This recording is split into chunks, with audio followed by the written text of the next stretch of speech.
प्रायेष्वभद्रेषु नित्यं भागवत सेवया भगवतीर्वुत्तमश्लोके भक्तिर्भवती नैष्टिकी कृष्णाय वासुदेवाय देवकीनन्दनाय च नन्दगोपकुमाराय गोविन्दाय नमो नमः।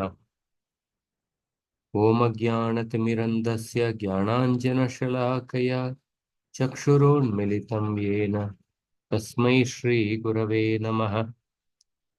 नमो ॐ विष्णुपादाय कृष्णप्रेष्ठाय भूतले श्रीमते Bhaktivedanta स्वामिन्निति नामिने।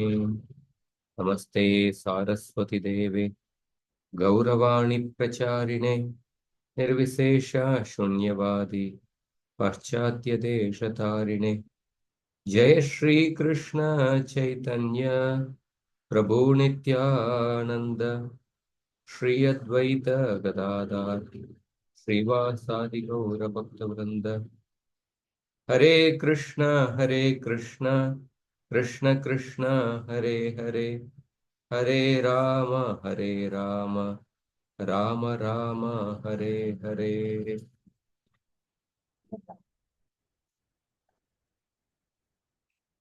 So we are beginning the story of Dhruva Maharaj. This story was heard by Chaitanya Mahaprabhu hundreds of times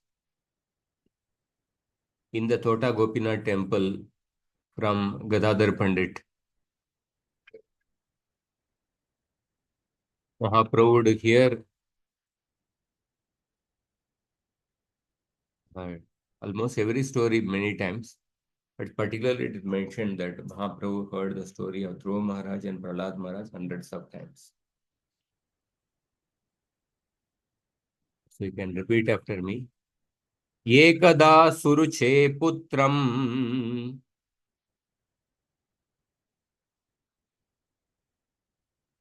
एकदा सुरुचे पुत्रम् अंकमारोप्य लालयन् उत्तमं नारुरुक्षन्तं ध्रुवं राजाभ्यनन्दत।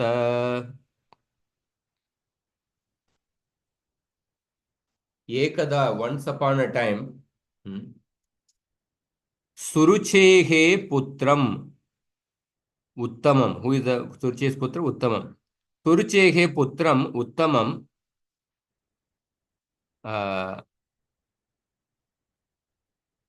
Ankam आरोप्य लालयन. So Uttanapad had actually, in Uttanapad's lap, Suruchi's son Uttama was sitting, and Uttanapad was showing affection to Uttama. Suruchehe putram Uttamam ankam aropya lalayan. So at that time, Dhruva Maharaj, Arurukshantam, so Arurukshantam means Dhruva Maharaj was also desiring to sit on the lap of his father. The word also comes in Bhagavad Gita, Arurukshor Muner Yogam Karma Karana Muchyate Yoga Rudasya Tasyaiva Shamak Karana Muchyate. Arurukshor means Arurukshor Muner Yogam, one who is beginning to advance in the path of yoga. Arurukshantam, here it means that Dhruva Maharaj was also desiring to climb and sit on the lap of his father. But then Raja na abhyanandata. The king Uttanapad did not welcome. He did not welcome Dhruva Maharaj, Dhruva sitting on his lap. Raja na abhyanandata. In the Anvitartha Prakashika.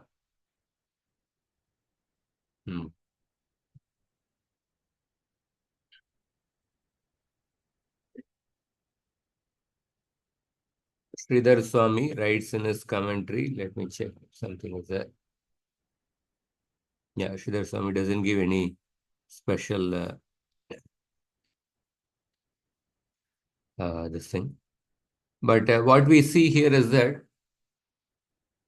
everyone in this world we consider different things as our shelter.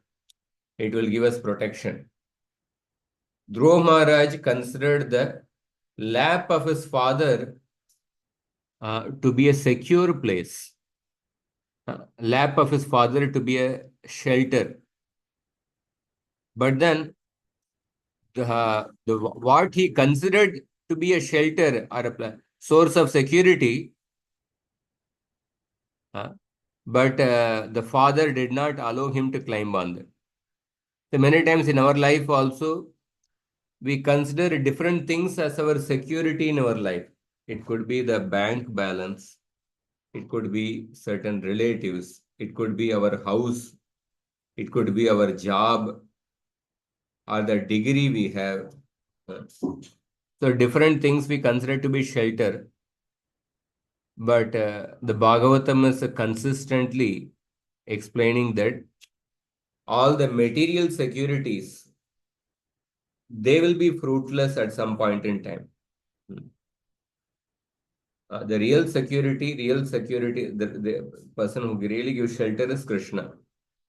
Balasya nekha sharanam pitarau narsingha nartasya chagadam udanvati majjato nav taptasya tat pratividir ya ihanja seshtas tavad vibho tanubrutam tvad upekshitana. Prahlad Maharaj says that the real shelter is the Supreme Lord. A child may be born, balasya neha sharanam pitarau narsingha. Child may be born in a very rich family, but still sometimes the children die despite taking birth in a very wealthy, comfortable family. On the other hand, a child who may be an anatha, may live a long life. Nartasya chagadam udanvati majjatonav. Medicine or the Vaidya is not the real shelter. Somebody may have the best of the medical facilities, but still one may die. One of my cousin sister a few years back, it was just a normal day actually. She was in the mid 40s, performing her normal household duties, taking care of the children, old in-laws. She served dinner and then she cut fruits for them and then she went to bed the night. Then in the morning, she felt uneasiness some in the chest. And then the husband's brother-in-law made some hot water and gave. Just 2 blocks away was the hospital was there, and then they decided to take to the hospital. Morning 4:15, 4 o'clock, 4:30, they took the hospital. But then in a matter of few minutes, like 15 minutes, half an hour, then she had died. She was brought dead to the hospital. Some sudden heart attack. That too, there was no symptom previously. She, in 45 years old, 46 years old, and no previous complications. There was no indication of it in the before. But so in that sense, padam padam yad vipadam na tesham. So one may have the best of the medical facilities, but still they are not able to save the person. One may be going in a very well-built, nice ship, but the Titanic in its maiden voyage, it sank into the ocean. So the material security is fruitless. Here Dhruva Maharaj wanted to sit on the lap of his father, considering his father's lap to be the secure place, but his father, na abhyanandata, he did not welcome. Next shloka. Somebody wants to repeat, they can repeat. Tata chikirshamanam tam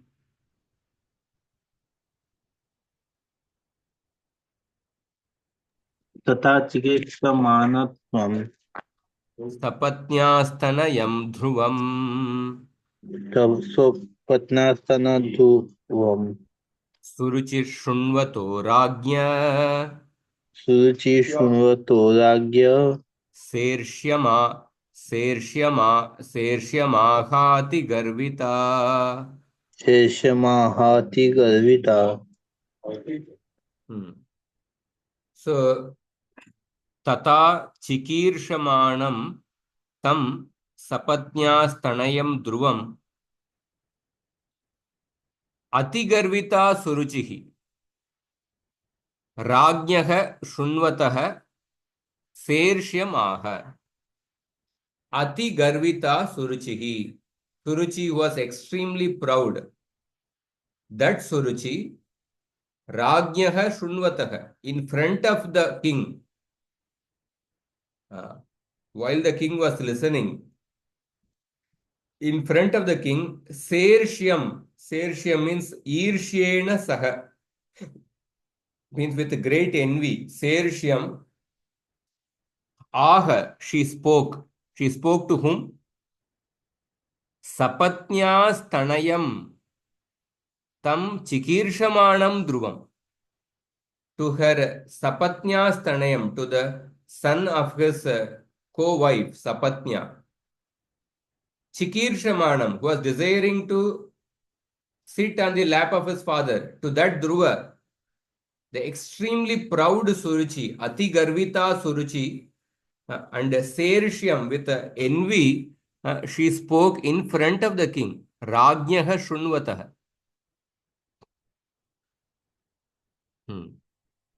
So Prabhupada says that Uttanapad was equally affectionate to both Dhruva and Uttam. So therefore, Uttanapad wanted to take Dhruva on the lap of him and on his lap. But then Uttanapad's weak point was that he had a attachment towards Suruchi. He was partial towards Suruchi. So out of fear of Suruchi, because Suruchi did not like Suniti and her son Dhruva. So because of fear of Suruchi, Uttanapad did not welcome Dhruva. Although he had affectionate feeling. And Suruchi understood Uttanapad is affectionate towards me. And Suruchi took advantage of that. That is the nature of a conditioned soul. When a conditioned soul when a conditioned soul sees that some particular person is attached to him or partial to him, the conditioned soul takes advantage of that affection in order to exploit the other person. So Suruchi took advantage of Uttanupad's affection towards her. Therefore, she took undue advantage of it. So, Prabhupada says that this is the nature of a woman, but it is not the nature of simply a woman, of any conditioned soul who may be in a male body or in a female body. Even a person in a male body, but a conditioned soul. Many we see all over, whether in the political field or different field, they see that some particular person has a special affection towards them. They take advantage of that affection. In the political field, currently the ruling government did not get majority on its own. They are dependent on some other parties to give support. But these other parties, understanding that this ruling party is dependent upon us, then they take advantage of that. They take advantage of that in order to exploit it. That is the nature of a conditioned soul, actually. But usually a mature person or somebody who is not a conditioned soul, such a person does not take advantage, although the person may be, suppose in a spiritual field also, suppose a guru is showing special affection towards a particular disciple. So sometimes that person may take advantage of that. Oh, this guru is empowering me this position. The temple has made me as in charge of this. And then one may try to utilize that position, one may try to utilize that position and facility for one's own benefit. For one's own benefit. Somebody is appointed as a HOD or somebody is appointed as in a particular position. Instead of that position is given for rendering service to society. One may do render service, but at the same time, one may also take advantage of the position for one's own this thing. So Suruchi, therefore, she took advantage of that. So it is said in the Advaitartha Prakashika, Tata Ankam Arohanam Chikirshantam Sapatnya Stanayam Dhruvam Ati Garvita Suruchihi Ragnaha Shunvataha Eva Sa Irshya Sahitam. So she spoke with a great pride and with envy. She spoke to Dhruva. We see that when a person is proud, that pride results in harsh speech. Dambo darpo abhimanascha krodha parushyam. The qualities of the asuras are damba, pride, arrogance, anger, and harsh speech. So the false pride results in harsh speech, and the power of harsh speech. The harsh speech penetrates the heart of a person. Even the wounds which are caused by the weapons will get healed over a period of time. But the wound which is caused by the harsh speech, that does not get easily healed or even after many, many years.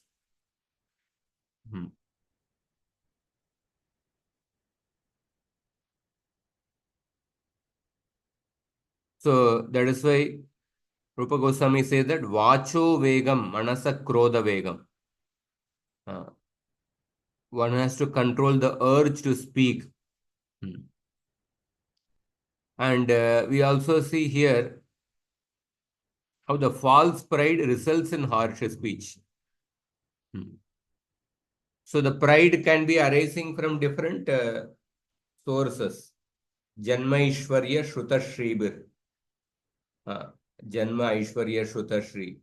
Our pride can be because of a particular position. Suruchi understood I am the favorite queen of Uttanapad. And because of that she became proud. So pride can arise in like the snake on the neck of Lord Shiva became proud because of being situated on the neck of Lord Shiva. And that snake started hissing at the Garuda. Garuda is much more powerful. But then the snake became proud because of being situated in the neck of Lord Shiva. And then started hissing at Garuda. So therefore, that pride is something very important. One has to check the pride element. Daksha Prajapati was proud of his position. Just because one Lord Shiva did not respect him, he became very proud and then spoke harsh speech. He cursed Lord Shiva. There are many people who are killed by who got killed because of their prestige and pride. Ravana was proud. Ravana thought that, oh, these humans, how can they kill me? he became so proud that he felt that I don't have to ask that let me not be killed by humans. He felt that humans are too small. They are like ants in front of me. If I have to ask the benediction, please let me not be killed by humans, it is like asking that let me not be killed by ants. So because he was attached to false prestige, he felt it a weakness to ask. It is felt it as below his dignity to ask that let me not be killed by humans. But that very pride became the cause of his destruction. So here we see that how it is a human nature to exploit others. So it is the human nature of the conditioned state that we like to exploit other people and use the other people, take advantage of the other people as much as possible. Rather, a devotee of the Lord, he tries to win the affection of others so that he can render better service to that person. So Prabhupada would often like to give cookies to the children, but the children did not understand any philosophy. But somehow or other, by giving cookies to the children, the Prabhupada will make the children affectionate towards him.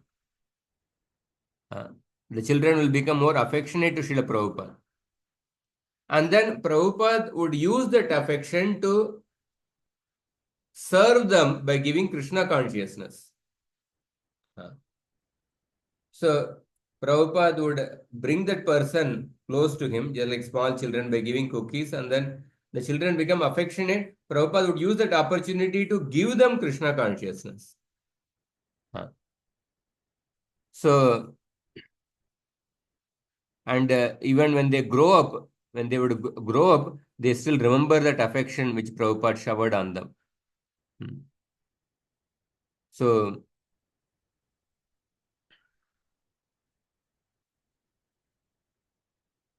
and we see here Uttanapad.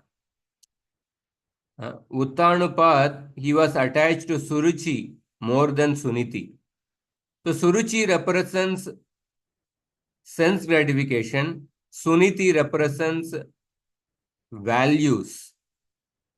So when a person is attached to values, principles, being attached to principles, that will give determination in our life.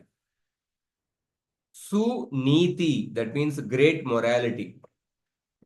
Suruchi refers to sense gratification. So when a person is attached to principles, values, or niti, that will give determination. Rather, when a person is attached to sense gratification, that will make a person very weak. So if you see, like we are also like Uttanapad. So when we give more preference to sense pleasure than the principles, then we are like Uttanapad. So living by principles will not give immediate pleasure. So living by principles will not give immediate pleasure. So the Suruchi's son is called as Uttama. Suruchi is the highest experience of pleasure, sense pleasure. And that highest experience of sense pleasure, when a person is attached to that, what it leads to? It leads to Uttama, Tamoguna. It leads to ultimately Tamoguna.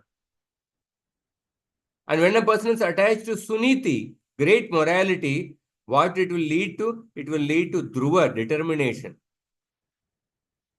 So Uttanapad is caught up between Suniti and Suruchi. And once a person starts loving sense pleasure, then you will love anything related to sense pleasure. Whatever is related to sense pleasure, one will start loving that. Once you love sense gratification, you will love whoever gives the sense gratification. So Uttanapad, because he was attached to sense gratification, so therefore uh, he was showing affection only to Uttama. Although he had affection towards Dhruva, but out of fear of Suruchi, he did not he did not welcome Dhruva. So Uttanapad is a typical henpecked husband.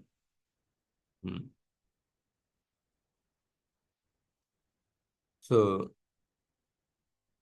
therefore in the Bhagavad Gita also Krishna says that happiness in Sattva Guna, happiness in Tamo Guna. Yattadagre vishamiva pariname amrutopamam tatsukam satvikam proktam atma buddhi prasadajam. Happiness in Sattva Guna, at the beginning it appears like a poison, but in due course of time it will become a nectar. But happiness in Rajoguna, in the beginning it appears like a nectar, but in due course of time it will become a poison. Vishayen shloka. Yattadagre amrutopama. Happiness and Rajoguna is initially becomes like a nectar, but in due course of time becomes a poison. So Uttanapad was a typical conditioned soul who was attached to sense gratification more than the principles. So when our mind is having thoughts of sense gratification, even though we may want Krishna consciousness, but our mind is filled with thoughts of sense gratification, even though we may want Krishna consciousness, we will actually, that attachment to sense gratification will distract a person, will take him away. Indriyair vishaya krishtair akshiptam dhyayatam manah chetanam harate buddhe stambhastoyan ivakridat. The Bhagavatam 4th canto, there's a shloka which says that when the mind and senses are attached to sense objects for enjoyment, the mind becomes agitated. As a result of continuously thinking about sense objects, one's real consciousness almost becomes lost. Just like the water in a lake that is gradually sucked up by the big grass straws on its back. The water is there in the lake, but on the bank of the lake, there is a big, huge straws are there, grass straws. After some days or some weeks, you see that the whole lake is dried up. And you may wonder that how is it that in a short time the lake become dried up? Nobody came and pumped the water. So much of water was there. How did it get dried up in a few days? So those water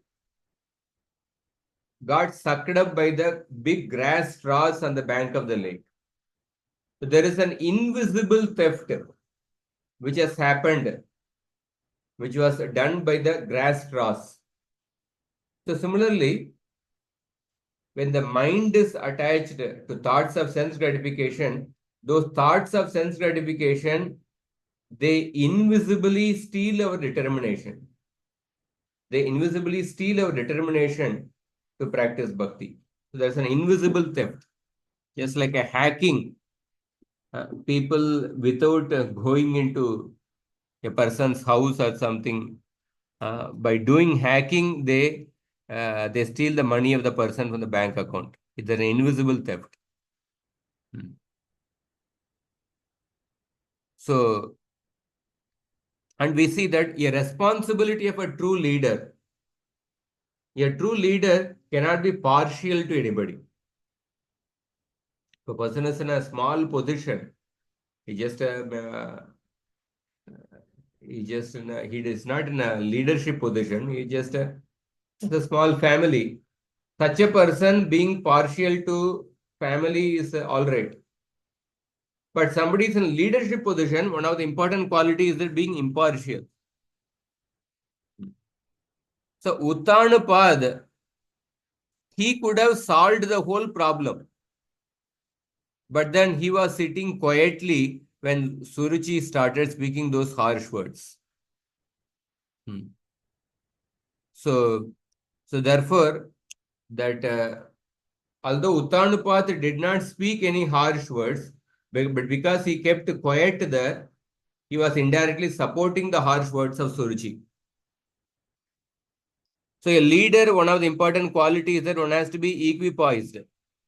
Pitamaha samassamye prasade girishopamaha. About Parishit Maharaj, it was said that this child will be like his grandfather Yudhishthir or Bhishma in equanimity of mind.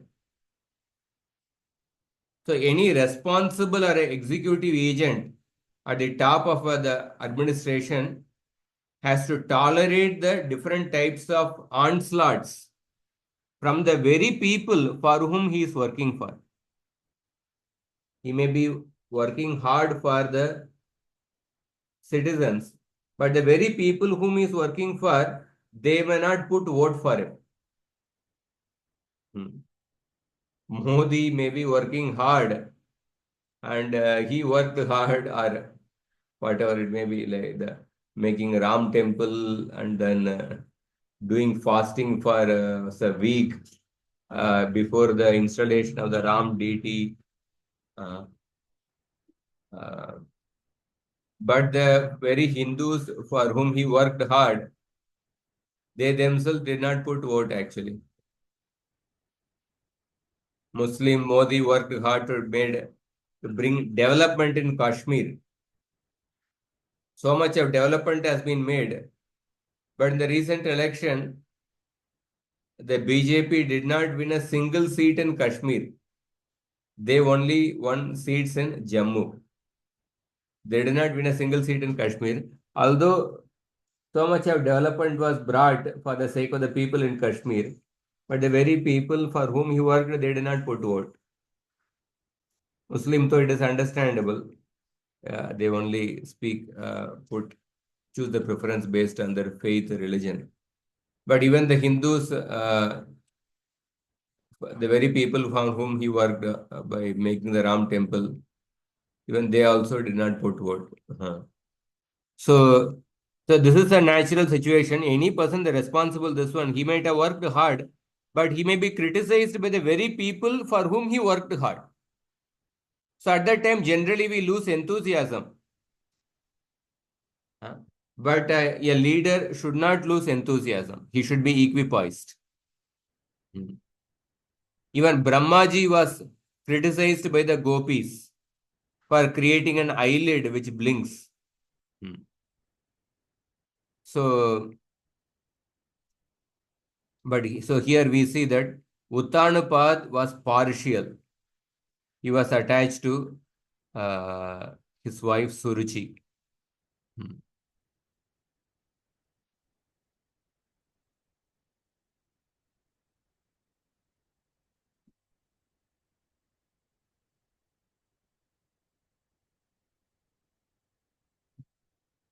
Okay, next shloka.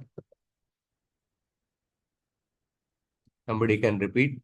Navatsanripaterdisyam नवत्सनृपतेर्दिश्यम् Bhavan Arodumarhati भवान् आरोढुमर्हति Na Grihito Mayayatvam न गृहीतो मया यत्त्वम् Kukshavapi Nripatmajah. कुक्ष्वा अपि नृपात्मजः. Queen Suruchi told Dhruva Maharaj, "My dear child, you do not deserve to sit on the throne or on the lap of the king. Surely you are also the son of the king, but because you did not take your birth from my womb, you are not qualified to sit on your father's lap." We see here, Hey Vatsa, she is addressing Dhruva. Bhavan Nripatmajah Rajaputraha Api. Although you are the son of the king, Nripater Dishnyam Asanam Ankam va arodum na arhati. But although you are the son of a king, you are not qualified to sit on the lap of your father. Or you are not qualified to sit on the asana of your father. I mean, like in the future, you cannot become the next king. Why? Yat yasmat tvam maya swakukshau na grihito. Because you did not take birth from my womb. Maya kukshau na grihita. That is the reason. So here we see Suruchi is very proudly telling Dhruva Maharaj that just because you are the son of the king, that is not the qualification to sit on the lap of your father.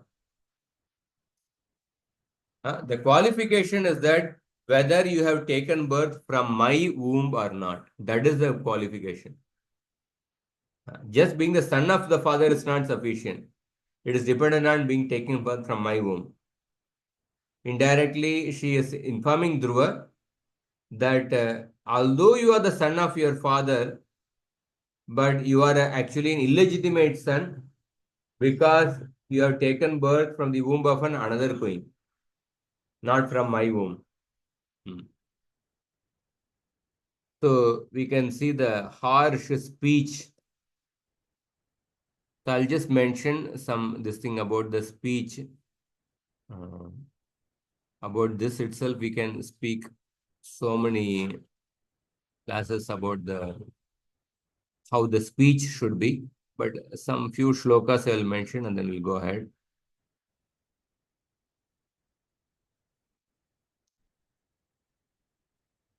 There is a beautiful shloka in the Mahabharata about 4 levels of speech, 4 levels of controlled speech. Avyakritam vyakritat shreya ahuhu satyam vadet vyakritam tadvitiyam priyam vadet vyakritam tad tritiyam dharmyam vadet vyakritam tad chaturtam. The first level of speech is that to keep silent instead of speaking some nonsense. That is to prefer silence over speaking something nonsense. But better than that is the second level. To speak the truth is better than maintaining silence.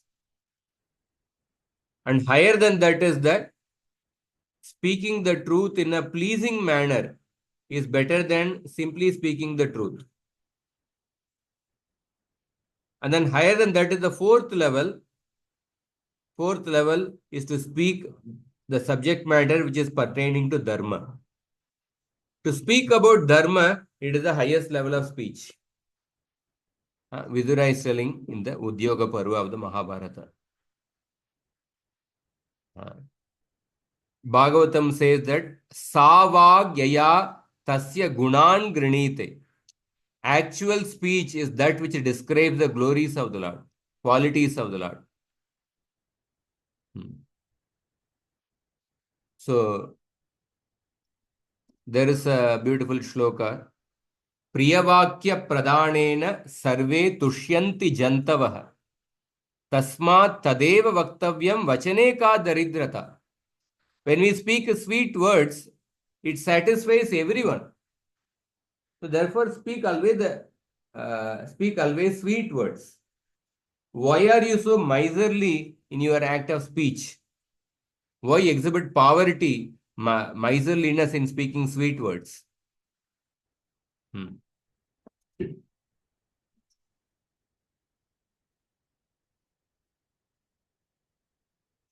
Grishnati vrikshamulani mritika klinnata yata tatedam shabdamadhuryam sambandhan manavasya.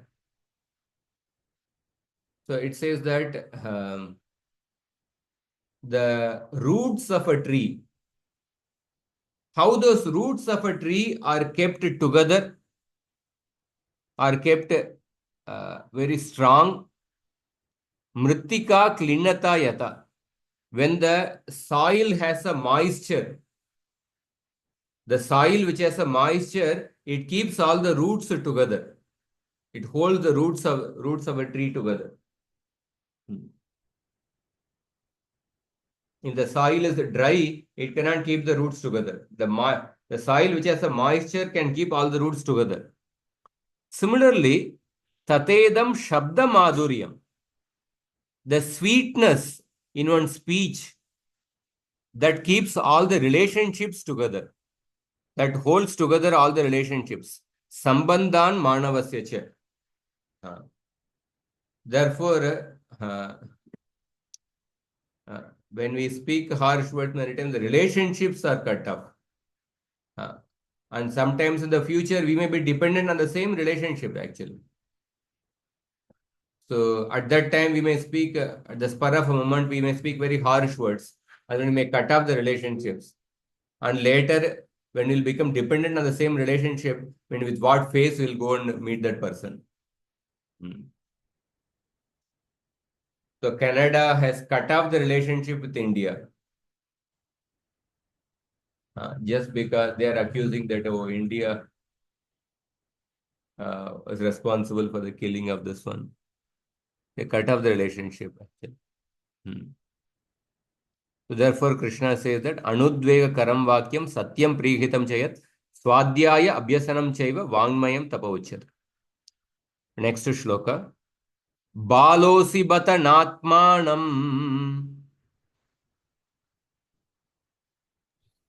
Baloshi batan natmanam.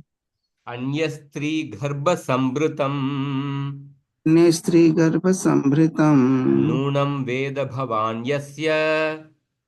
Nunam veda bhavan yasyah. Durlabherte manoratah. Durlabhe arthe manoratah.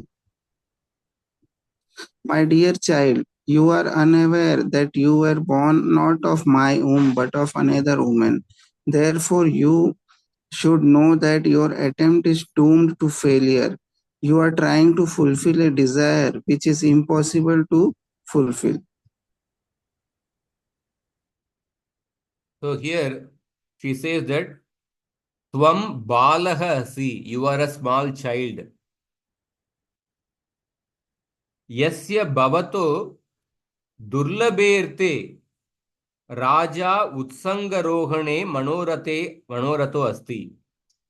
Your attempt to manorata, your desire or your attempt or your determination to sit on the lap of your father is actually durlabha. It is impossible. It's very difficult to fulfill this. Because what is the reason? Bhavan Nunam Nishchitam Etat Mattaha Anyastri Garbe Sambrutam Atmanam Na Veda Na Janati. Because you are a small child, you don't understand that you have taken birth from the womb of another woman. You are not understood the misfortune of having misfortune of not taking birth from my womb. You don't understand the misfortune of taking birth from the womb of another woman. Because you are a small child, you are not able to understand that. So your attempt to sit on the lap of your father is impossible. So what she is indirectly saying, yad yevam janiyat tada yevam manoratam na kuryad iti bhava. Because you are a small child, you are not able to understand this fact. Suppose if you had understood this fact, that I am unfortunate, I have not taken birth from the womb of Suruchi, I have taken birth from the womb of Suniti. If you had understood that, then you would not even desire to sit on the lap of your father. This thought would not have come into your mind only. Or you would not have made an attempt to sit on the lap of your father. So we see here,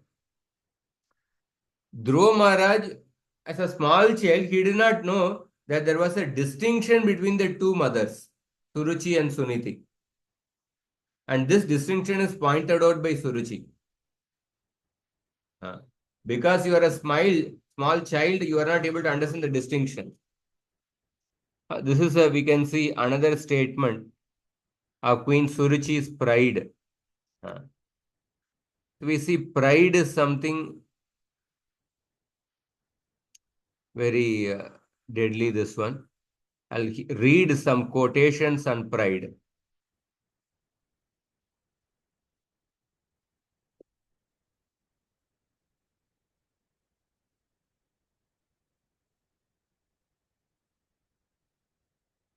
Tuldas Radhanath Swami Maharaj just mentioned many quotations on pride. When pride comes, we are already fallen, and what comes after that is only a detail. The more you expect in return for what you are doing, the more you feel loneliness and emptiness. The incessant craving to be recognized is the mind's way of succumbing to the ego. It is a symptom of a person who has not tasted the sweetness of chanting, sweetness of glorifying Krishna. When we try to expect respect from others, when we try to seek respect from others, we should understand that our material fever is increasing. On the other hand, when we give respect to others, we should understand that we are in a spiritually healthy condition. There are two types of pride. The first is the self-pride. The second is being proud of the person who is bestowing mercy upon you. The first pride, the self-pride, leads to fear. And the second pride leads to fearlessness. To be proud of our righteousness is also a sin. Sometimes a person may become proud of one's humility. When you are proud of your humility, nobody may spot it except the Lord in the heart. And the Lord not only spots it, but he will even magnify it. In giving respect, we can be very happy because we can do it in all situations. But when we expect respect from others, we'll be miserable because it is not that everyone will respect us in all situations. And without humility, we can have knowledge, theoretical knowledge, but not realization. If we accept that we are a fool, then we can learn. But don't be a fool, but we should feel like a fool. And if we don't feel like a fool, then we are really a fool. And at our level, genuine humility is to aspire for genuine humility. Or at our level, genuine humility is nothing but honesty.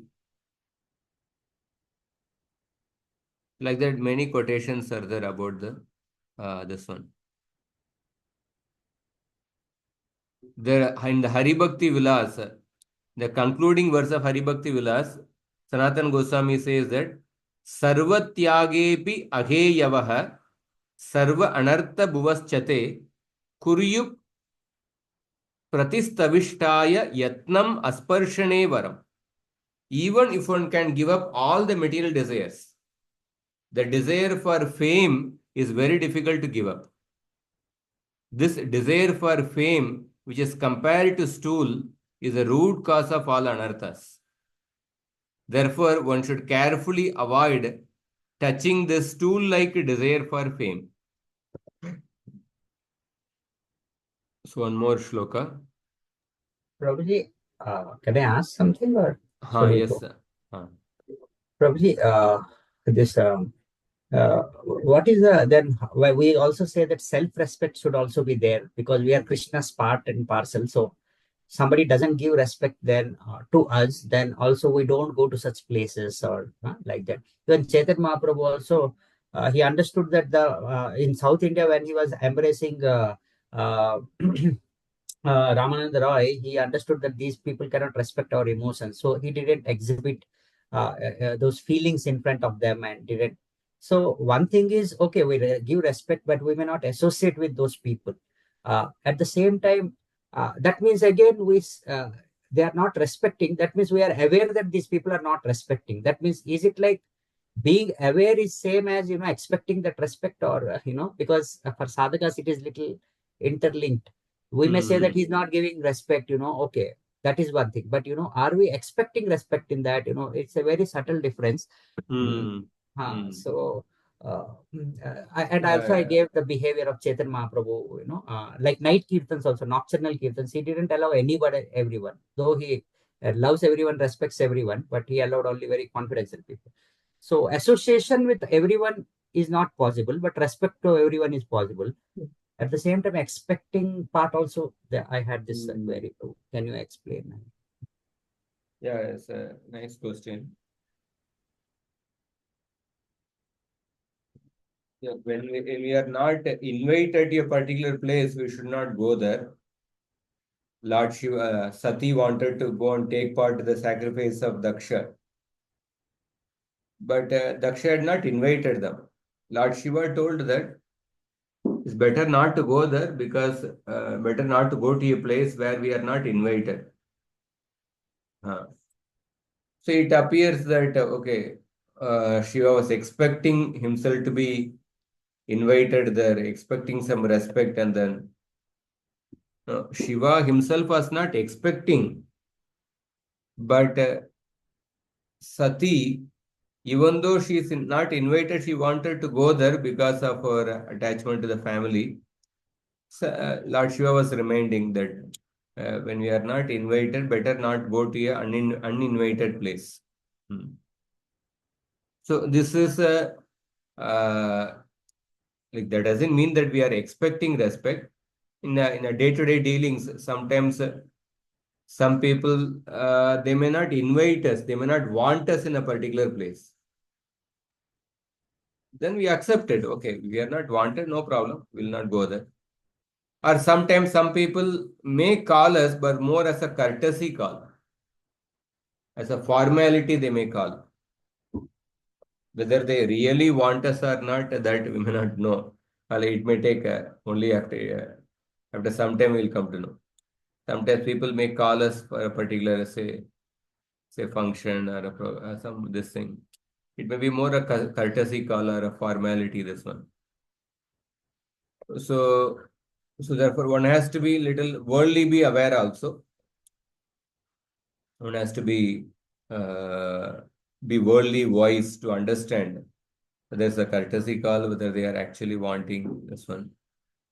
At the same time, while dealing with such situations, we should not unnecessarily develop the expectation for being respected. Although, okay, I'm not wanted here, I'll not go there. But because of that, we shouldn't get disturbed. Okay, why they are not wanting me? If we start thinking further, somebody is not inviting us to a particular place, so we don't go there. But then, if we start thinking about that, why they are not inviting me? If we keep thinking about that, that means we are having an expectation for respect. But if we are just stopping, okay, they are not wanting me there, so okay, I will not go there. And then we just remain absorbed in our own services. Then that means we are not expecting respect. But if we keep thinking about that, why they are not wanting, then that means we have inherently developed a certain expectation. So Lord Shiva, like he did not, he was not invited by Daksha, and he did not keep thinking about it. But he was just telling Sati that we are not invited there, so better not go there. So, sorry. Okay. Hare Krishna. So Prabhuji, if this uh, uh, Yeah. So one doesn't think that, okay, you said, but sometimes, okay, I understood that, okay, if somebody is not inviting, we should not criticize that person. Arey, he calls only elite class people, man. Hmm. People like us, he doesn't call, or something like that. Somewhere, subtly, we, some people can, even comment on that. Okay. So Hmm. that is, that can be surely there, and that can be avoided Hmm. for sure. Uh, but yeah, so when somebody doesn't invite, I mean, I'm seeing in another angle, like that limping Vaishnava. Yeah, Rupa Goswami saw that, okay, why, he didn't come. So Hmm. he tried to sort the relationship like that. If our friend or close people didn't call, among Vaishnavas only, so if they don't call, then we may think in that terms that, okay, maybe I have hurt them or something like that, not in Hmm. terms of criticism. Is that attitude right? Or that also we should, I mean, Hmm. that, okay, maybe I have hurt them somewhere. I'm curious to know, not because they have to invite me, but in Hmm. other side, yeah, if there is something I can ask forgiveness also in that sense. Hmm.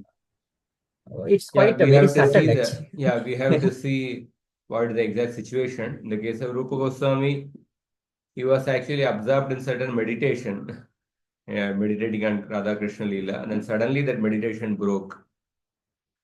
In the meditation, he was drinking some, I think, sweet rice, or he was laughing in that.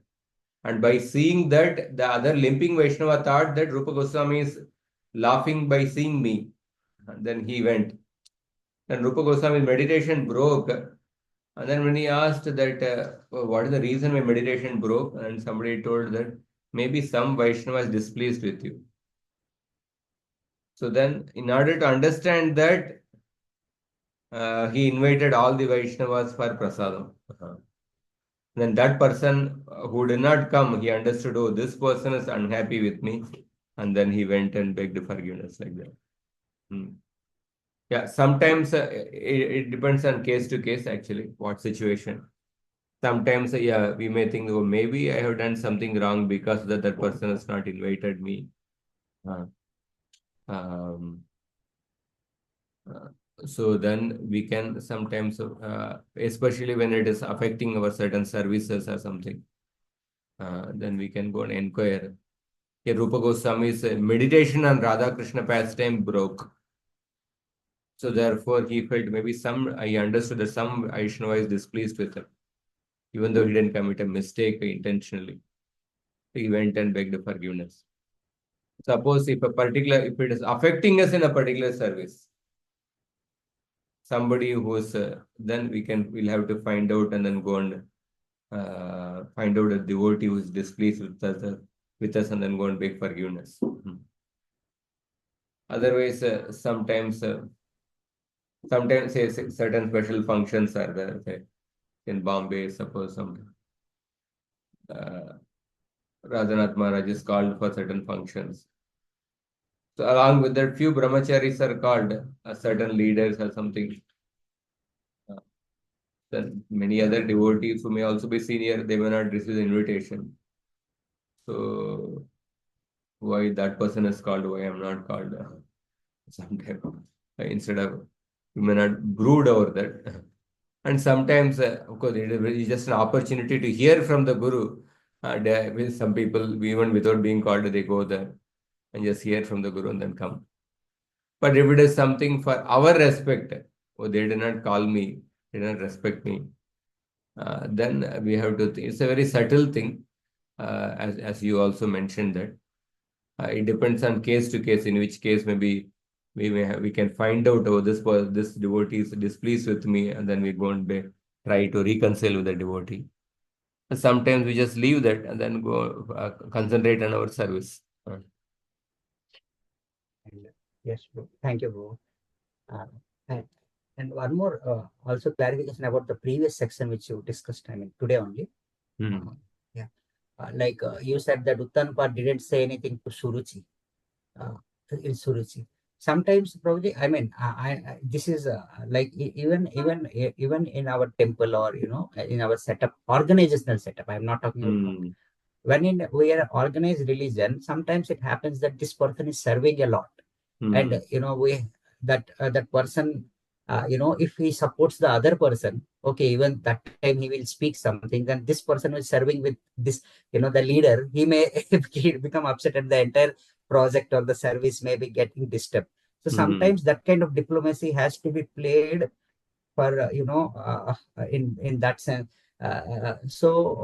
I don't know. I mean, whether that is we can't, just because we're angry, we just can't say I don't care. I just stand on the truth. But the project will suffer, and maybe the in that sense. So no. At the same time, that person's purification is taken care. If it is like, if he is a guru, he understands, okay, he has to do. But if the level of the person is not under guru, but still he feels that with him I can work more, do the project. So that time he may be partial. So like Suruchi and Suniti. So he may be, other person may be having Niti, this person may be having Ruchi for him, but he does more services. So mission. So that time it is a dilemma to apply this principle. Should I speak or not? As a leader. So what are your thoughts on such cases, bro? I mean, Yeah, it's true. Like suppose it's an organization, say some leader is performing lot of services actually. Is performing lot of services, many responsibilities in one, is contributing enormously to the organization. But at the same time, the person may have a certain side of his personality, because except for Krishna, everybody has some faults actually. Krishna is faultless. Everybody has some human side, certain aspect of the personality. And because of that aspect of the personality, there are different others may be affected. You may be contributing a lot to the society, but certain one's certain way of functioning, certain aspect of the personality, others may be getting affected. It is like, for example, in elephant may be performing Herculean tasks, lifting a huge weight, etc. At the same time, elephant may pass a stool, and then when it passes stool, some colony of ants are suppose staying in a particular road on the path to elephant. And when the stool falls on the colony of ants, and for them, it is like a cyclone for them. So at that time, although the elephant is performing Herculean task, but the one aspect of the elephant is causing problem to the other, some certain people who are very weak or certain this one. Similarly, in an organization, a particular leader may be performing lot of tasks, but a certain aspect of the personality may be affecting other people. So at that time, you cannot remove the leader because he is rendering considerable service. At the same time, you cannot not say anything to the leader, because there are other people who are really getting affected by the certain aspect of the personality. So therefore, that person who is above that leader, who is in a position to correct that leader, may have to very sensitively give feedback to that. Just like somebody who knows, okay, this elephant is passing stool and this is causing a cyclone for this colony of the ants. So then he has to guide the elephant to go by another route.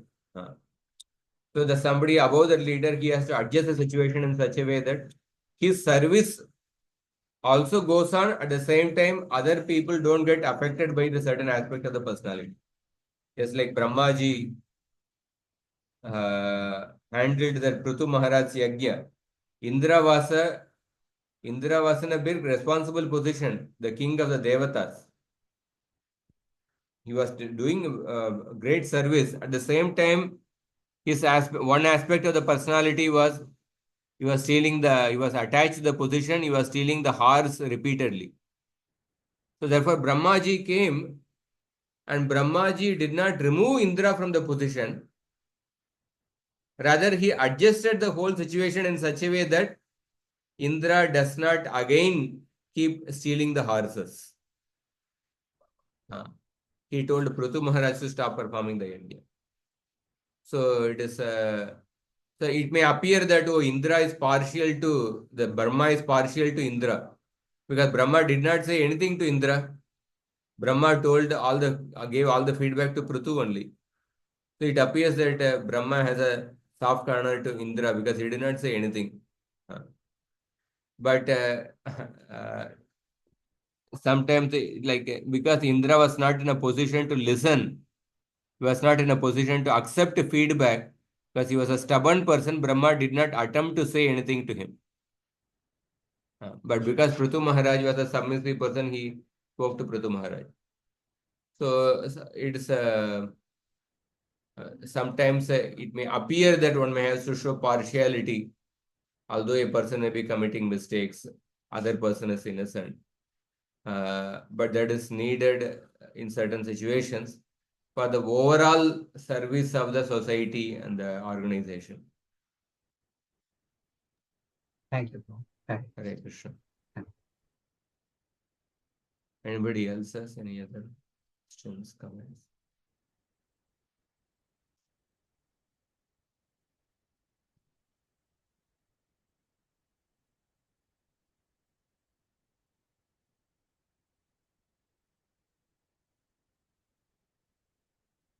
Okay, we'll stop here. ग्रंथराज Shrimad Bhagavatam की जय, श्रील प्रभुपाद की जय, गौर भक्त वृंद की जय। हरे कृष्ण।